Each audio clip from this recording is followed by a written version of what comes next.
I was walking with my wife in Philadelphia, and we hadn't gone more than 4 or 5 blocks when we both had the same observation. We had walked by a lot of businesses, and it seemed that there were 2 types.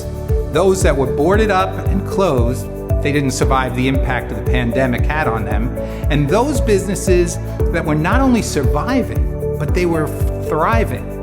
Companies taking advantage of the pent-up demand in the marketplace, and there were help-wanted signs everywhere. And I started to think, why did some companies survive while others didn't? Well, nobody could have predicted a pandemic. It was a unique situation is an answer that you most likely would hear. But the pandemic, although it had tragic consequences for so many people, and although that was unique, we have seen these types of economic impact before. I'm Sher, and I'm a leadership coach. In the year 2000, when there was the tech bubble, the economy was humming along, and then pop, the bubble burst, and there was a lot of economic suffering. And in 2007, when the housing bubble was happening and buying real estate was a great investment, until pop, that bubble burst, and we went into the Great Recession. And in 2020, with a hot economy and nearly full employment, the pandemic hit. Pop, the air was taken out of that balloon too.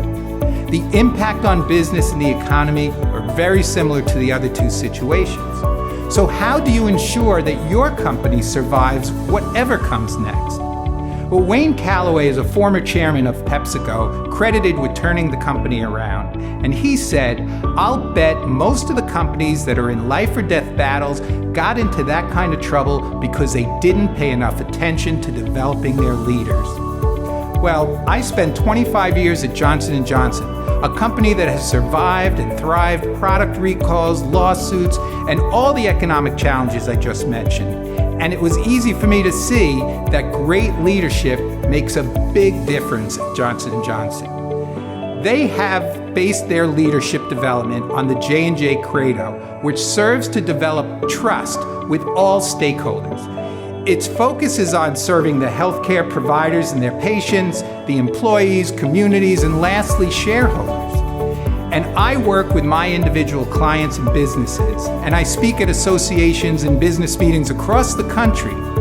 And people are still reeling from a very difficult year, and their leaders need help transitioning to whatever the new normal is. My trust success model, based on what I learned at Johnson & Johnson, develops leaders for the best of times and helps them to survive the type of thing we just went through. Wouldn't it be great to be an organization that thrives even in the most difficult times? When leaders recognize how each aspect of the trust success model can help them strengthen their leadership skills, it transforms the way they approach their business. Let's talk about how the trust success model can deliver results for you, your organization, or association. Please reach out to me at ken@shercoaching.com.